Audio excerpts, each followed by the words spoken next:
let's assume these are urban parcels. We want to, based on the logic we've assigned to this map. What was the logic? We said that if you're in the red tunnel, go towards the maximum.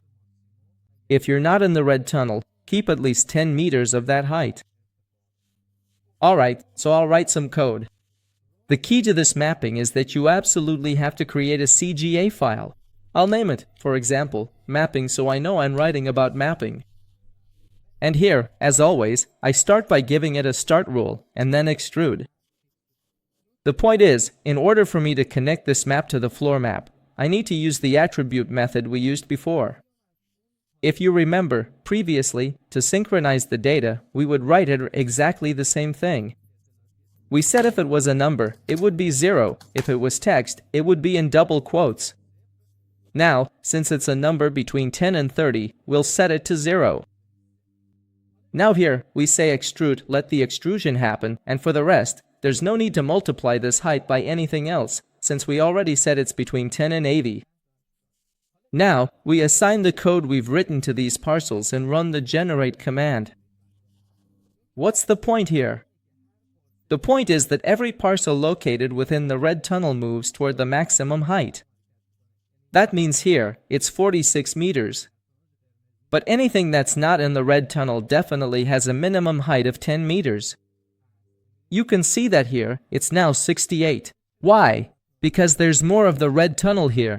Now, if I start moving this with the W tool, look, the system is smart. That is, when I move it, as soon as it leaves the red tunnel, it lowers its height.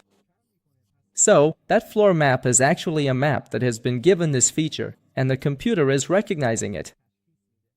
So, by using this capability, we can give a feature to the maps and use that feature to generate urban maps. Let's assume we have a city. Imagine the entire site in the city like this, and this map also exists on the ground. I have the state network, which isn't important to me, the block is what matters, and then I want to set its block to recursive random mode. Then, I want to assign the code we've written to this block. Mapping in generate. This way, it's completely clear how this city has developed.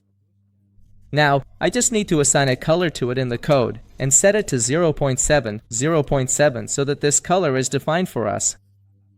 Now, if we look at it from the top view, from the front end side, it's clear that the highest elevation points are in the city center, so essentially a CDS has occurred. We can also have another analysis. That is, if we look at it from the side view, we see that since we have the surrounding lines, these buildings are actually the surrounding buildings. So, in fact, the city is such that as you move toward the center, the height of the buildings increases. This is clearly evident in this analysis, and we can see it. So, we can also apply this analysis to it.